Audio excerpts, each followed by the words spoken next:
Christmas Eve, the snowstorm night, are you lost too, mister? What he did next changed everything. The airport windows were a wall of white. Snow slapped the glass in soft bursts like someone shaking out a sheet. Runway lights blinked through it, dim, patient, distant. Inside, the terminal smelled like wet wool and reheated coffee. Wheels squeaked on tile. A baby cried somewhere behind a row of winter coats. A gate agent's voice cracked over the speakers. Due to severe weather, all departures are delayed. People groaned like the building itself had sighed. And then there was Graham, 41, CEO, controlled. The kind of man who walked like he always knew where he was going.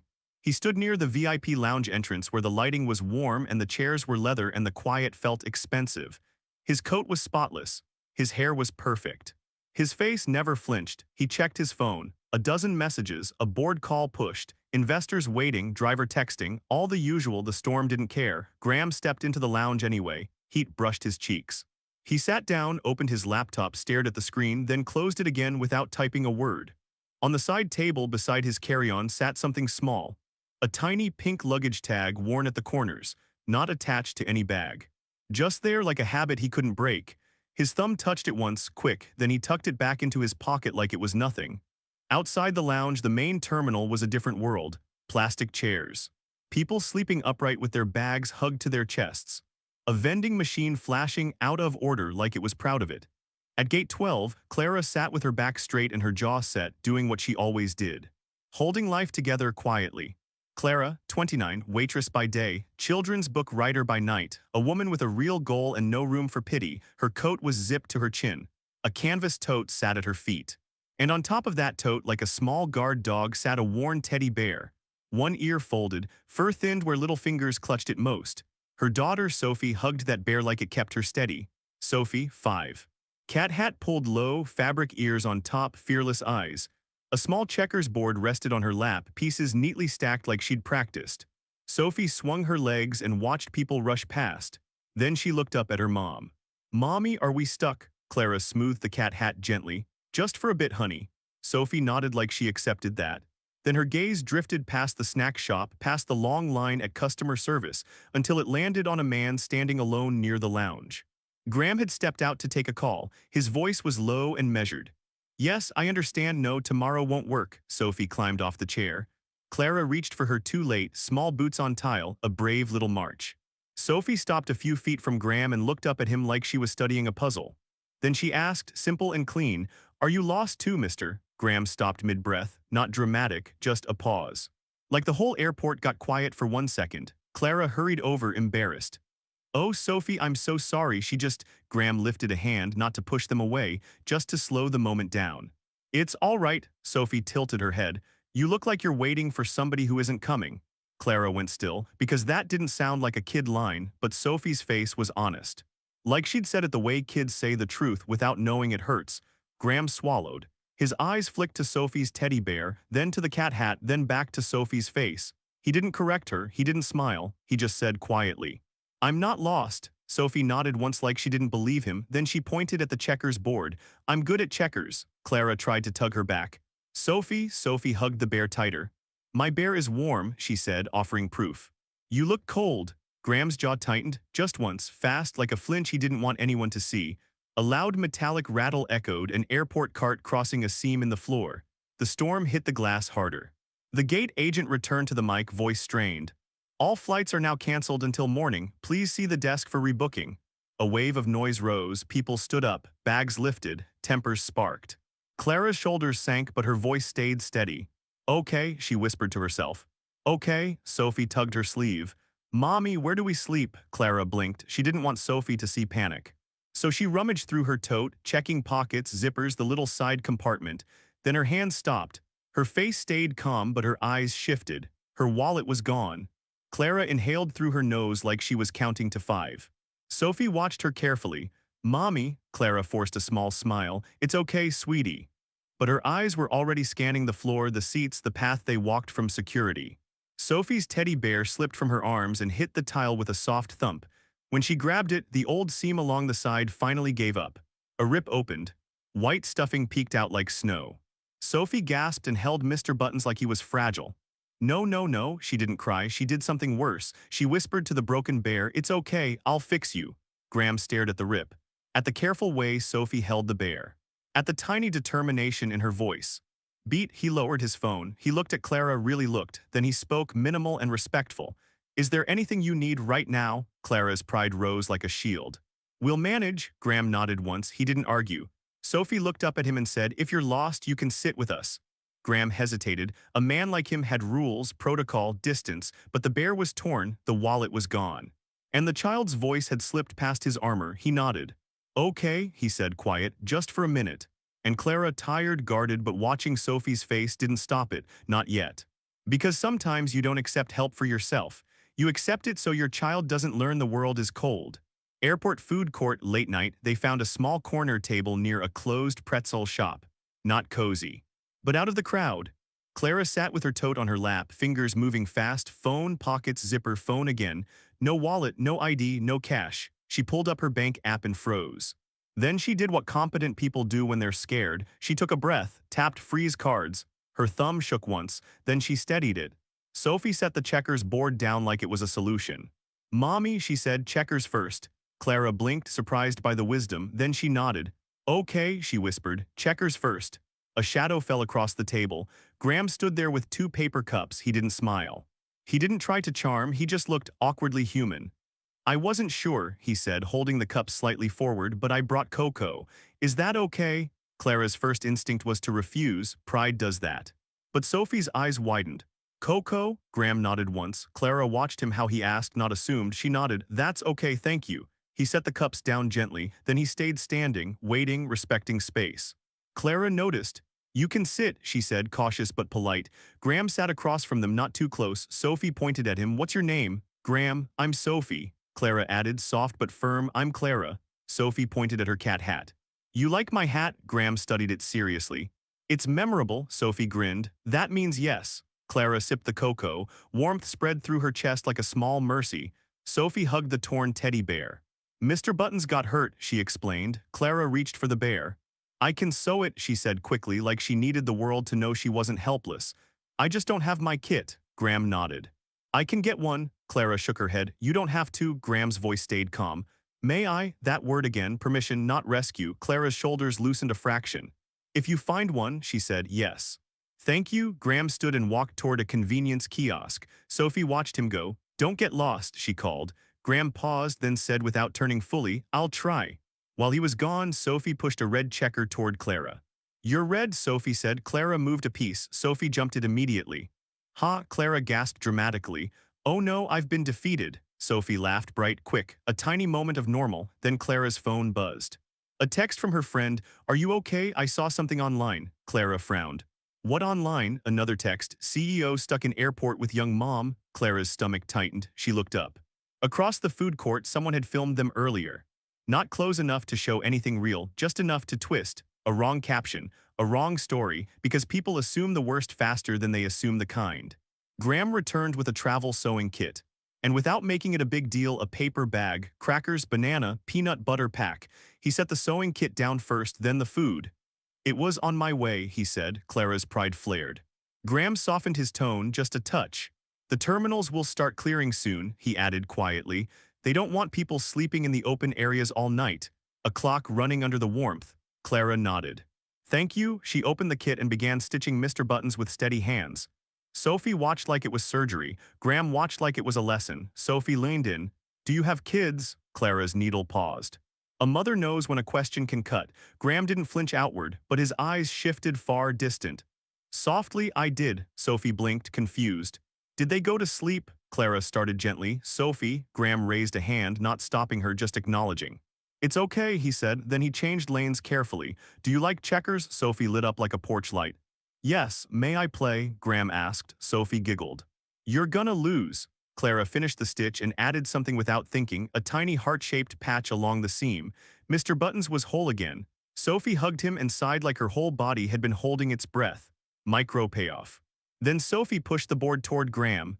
Rematch. Graham moved slowly, rusty. Sophie jumped him again and whispered, ha, like she was keeping a secret with the universe. Clara covered a smile with her cocoa cup. And right when the warmth started to feel safe, Graham's phone buzzed. A message from his assistant. Sir, that clip is spreading. PR wants you to step away immediately. Graham stared at the screen. His jaw tightened not from anger. From fear because he knew what people could do to a kind moment. And he knew what he'd do usually withdraw, disappear, protect the image. But Sophie looked up at him and said, "Simple, you're not scary." Clara's voice softened, practical. "My wallet's gone," she told him low. "No ID, I'm going to lost and found, then the airline desk. We'll figure it out." Competent, proud, not asking him to fix her, Graham nodded once. "Okay," he said. But something about his posture changed, like the storm had moved inside. Airport security office, after midnight 2 security officers approached like they'd rehearsed it. Polite faces, firm voices. "Sir, we need to speak with you." Clara stood automatically. "What is this?" One officer glanced at her, then back at Graham. "It'll just be a moment." Clara's pride bristled at being ignored. Graham looked at Clara, measured. "I'll be right back," he said. Sophie's eyes widened. "You're leaving?" Graham crouched slightly so he wasn't towering. "Just for a moment," he promised. "Stay with your mom." Sophie hugged Mr. Buttons tighter. Clara's mouth tightened. She didn't stop Graham, but she didn't like the feeling. Graham walked down the hallway with the officers. Clara took Sophie's hand and headed for Lost and Found. They waited in a short line. Clara kept her voice calm. "My wallet is black leather.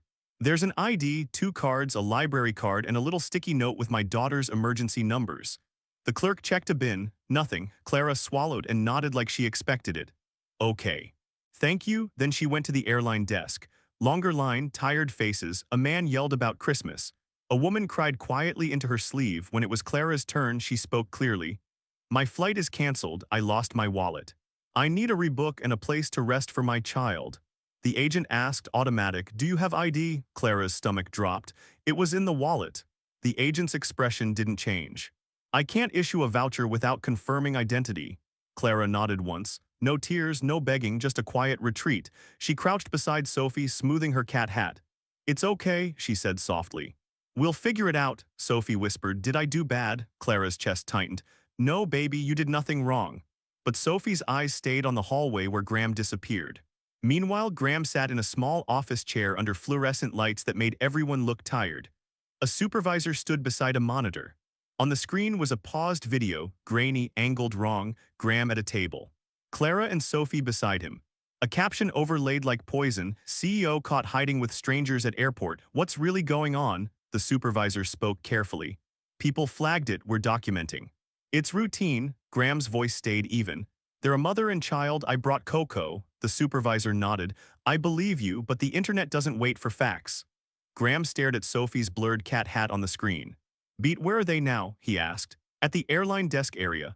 Graham stood. He could leave, he should leave. That's what PR wanted. Disappear. Let the storm pass. But as he walked back into the terminal, he saw something on the floor near the lounge entrance. Mr. Buttons, the teddy bear, left behind, maybe in the rush, maybe in the fear. Graham picked it up slowly. It was still warm, and the heart-shaped patch Clara stitched caught the light. A small repair. A small proof. His grip tightened. A memory flashed, fast and brutal. Not a montage, just one moment, a little girl's hand slipping. A crowd, a loud announcement. A pink luggage tag swinging from a tiny backpack. Then gone. Graham's throat worked. Softly to himself, "I lost her here." One sentence, no speech. He looked at the bear again, then he moved fast. He found Clara by a wall outlet, charging her phone on a borrowed cord. Sophie sat beside her, sleepy, cat hat crooked. Clara stood as soon as she saw him, guard up. "You shouldn't be here," she said, quiet but sharp. "Whatever that was, I don't want trouble." Graham held out Mr. Buttons with both hands like it mattered. "You left this?" Sophie's face lit up. "Buttons," she reached, but Clara held her back a half-second, protective. Graham didn't step forward, he stayed behind the line. "May I give him back?" he asked. Clara hesitated, then nodded. Graham handed the bear to Sophie gently. Sophie hugged it and sighed. Then she looked up at Graham and asked, "Did they yell at you?" Graham's voice was calm. "A little." Sophie frowned deeply. "That's not fair," Graham exhaled. "Sometimes it happens." Clara studied him, suspicious and tired. "You disappear and my kid thinks she did something wrong," Clara said. Her voice stayed controlled, but it cut. "You don't get to show up like warmth, then vanish like it meant nothing."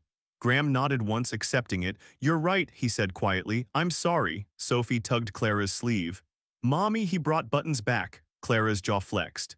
Then she did something brave in her own way. She didn't apologize for her boundary. She just softened the edge by 1 degree. 5 minutes, she told Graham. "That's all." Graham sat. Sophie immediately pushed the checkers board toward him. "Rematch," Graham nodded. "Okay." And then the lights overhead flickered once, twice. Then the terminal dropped into dim emergency lighting. A collective murmur spread like a wave. Somewhere a child cried. Sophie shivered. Clara pressed her palm to Sophie's forehead. Cold, too cold. Clara's eyes widened, not panic, just alert. We need somewhere warmer, she whispered. Graham stood. There's a family room, he said. Down the hall it has doors, blankets. Clara hesitated. Then Sophie whispered, small. I'm cold, Mommy. Clara nodded. We're going, she said.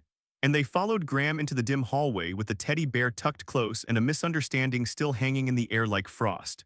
Family room, emergency lights, early morning. The family room wasn't fancy. But it had one thing the terminal didn't, a door that shut. Graham turned on a battery lantern from an emergency kit. Warm yellow light filled the room.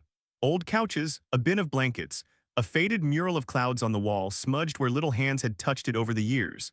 Clara wrapped Sophie in 2 blankets. Sophie curled on the couch, Mr. Buttons under her chin, cat hat still on. Her breathing slowed. Clara sat on the edge of the cushion, rubbing Sophie's hands, not dramatic, just steady. Graham stayed near the door like he didn't want to crowd them. He lifted a blanket from the bin and held it out, not stepping closer. May I? Clara took it. Thank you. Sophie's eyes fluttered open. Graham, yes, don't go away. Graham's throat tightened. I'm here, he said. A quiet pocket formed, the storm outside, the soft lantern light inside. Clara reached into her tote and pulled out her manuscript, pages creased, corners bent. Sophie's voice was sleepy. Mommy read The Hat Cat. Clara blinked. You want a story right now? Sophie nodded. Clara began reading softly. A little cat wore a hat because it made him brave. The cat helped travelers cross a snowy place by teaching them a game, checkers. Sophie smiled without opening her eyes. Graham listened like he couldn't help it. Clara turned a page. In the margin was a doodle, Mr. Buttons with button eyes and a stitched heart. Graham's gaze dropped to Sophie's bear. Then he looked away quickly. Clara noticed. She didn't ask, not yet. A voice echoed in the hallway outside.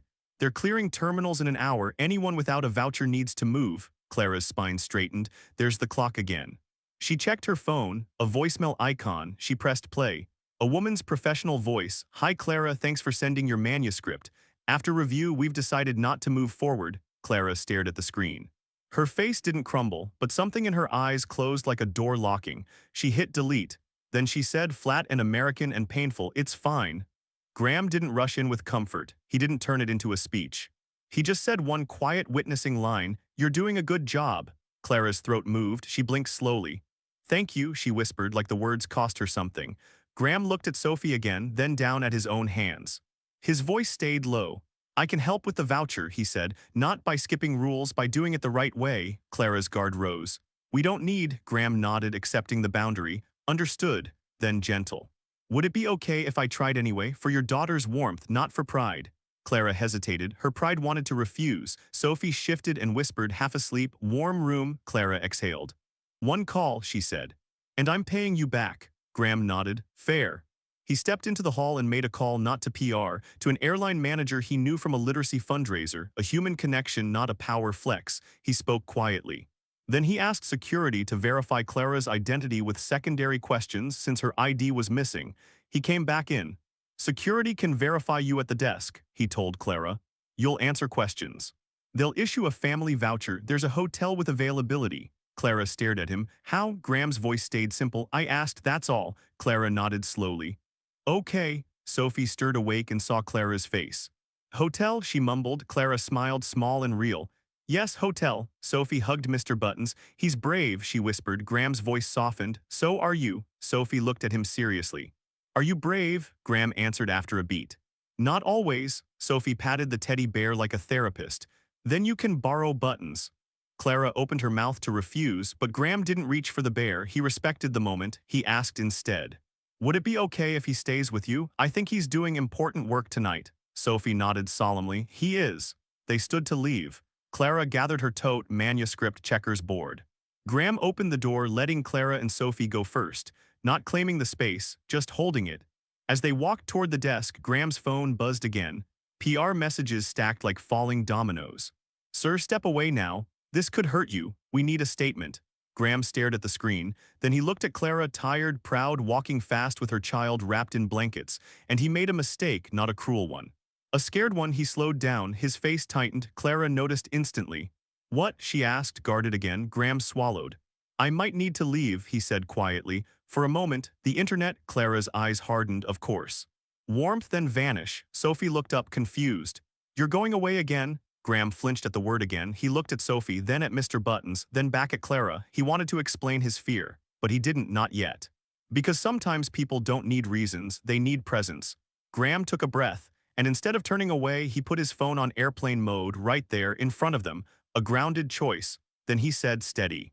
I'm not leaving. Clara's shoulders dropped a fraction. Sophie smiled like the storm got smaller. And for the first time, Graham looked like a man who chose people over optics. Airport gate morning. The next day, morning light crept through the airport windows, pale and clean. The storm had moved on. The terminal looked the same, but quieter, like it was recovering. Clara stood at the security desk with an officer and the airline agent. She answered verification questions, old addresses, phone numbers, the last four of a card she'd frozen. Her voice stayed steady, proud, competent. The agent finally printed a voucher. There you go, the agent said, softer now. Hotel shuttle leaves in 10, Clara nodded. Thank you. Sophie clutched Mr. Buttons and yawned, cat hat still on. Graham stood a few steps back, giving Clara space. Not hovering, not claiming. When Clara turned, Graham spoke carefully. May I walk with you to the shuttle, he asked. Clara studied him, then nodded once. Yes. At the shuttle line, Sophie climbed onto a seat and hugged Mr. Buttons tight. Clara rubbed her daughter's back. Graham stood beside them in the cold morning air leaking through the sliding doors. Clara finally looked at him fully. You said you had a daughter, she said quietly, not prying, just naming it. Graham's eyes went distant. She was 5, he said. Clara didn't ask how, she didn't ask why. She simply said, I'm sorry. Graham nodded once, grateful without saying it. Clara tapped her manuscript gently. I wanted Sophie to see my book, she said. The real one, not me saying maybe someday. Graham inhaled slowly. Then he did the grounded thing, not grand, not dramatic. He took out his phone, angled it toward Clara, not pushing it into her space. There's a woman I know, he said. Runs a literacy program, she knows small presses. It's not a promise. Beat, he looked Clara in the eye. May I send her your manuscript only if you want? Clara's pride rose, then Sophie's small hand squeezed hers. Clara swallowed. Yes, she said. You may. Graham sent the email in silence. Then he put the phone away, no victory pose, no speech, just a small action with big respect. The shuttle arrived. Clara helped Sophie up. Sophie turned back and looked at Graham. You coming? Graham shook his head gently. Not today, Sophie frowned, then reached out and lifted Mr. Buttons. You can have him. Clara started to protest, but Sophie's face was serious. He helps when people are lost.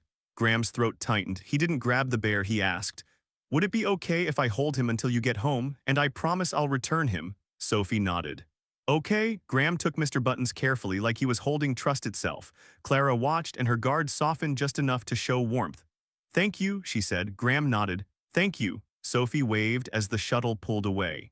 Graham stood there with the teddy bear in his hands and the tiny pink luggage tag in his pocket. And for the first time in years, he didn't feel like he was waiting for somebody who wasn't coming. Epilogue. 1 year later, same airport, December evening. Snow drifted softly outside the windows, gentle this time. Gate 12 had a small table and a banner. Clara Hart book signing. Clara stood behind the table in a simple sweater, hair pulled back, eyes bright but calm.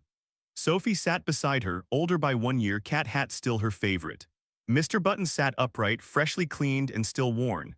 The heart patch on his side was now stitched with neat little borders, like someone cared enough to do it slowly. People lined up, not millions, but enough to be real. Enough to feel earned. Sophie whispered, Mommy, we did it. Clara kissed her forehead. Yes, she said, we did. Then Sophie's eyes widened. She spotted a man a few steps back. Graham, same clean coat. But his face didn't look sealed anymore. He held a small gift bag. In his other hand was a bookmark, laminated. A tiny pink luggage tag embedded inside it like a preserved memory. Graham walked up slowly and stopped at a respectful distance. Hi, Clara said. Hi, Graham replied. Sophie leaned forward and asked, like tradition, Are you lost too, mister? Graham exhaled and smiled, small, real. Not anymore. He set the gift bag on the table. Inside was Mr. Buttons' returned safe. Tucked beside him was the bookmark with the pink tag, no explanation, just meaning.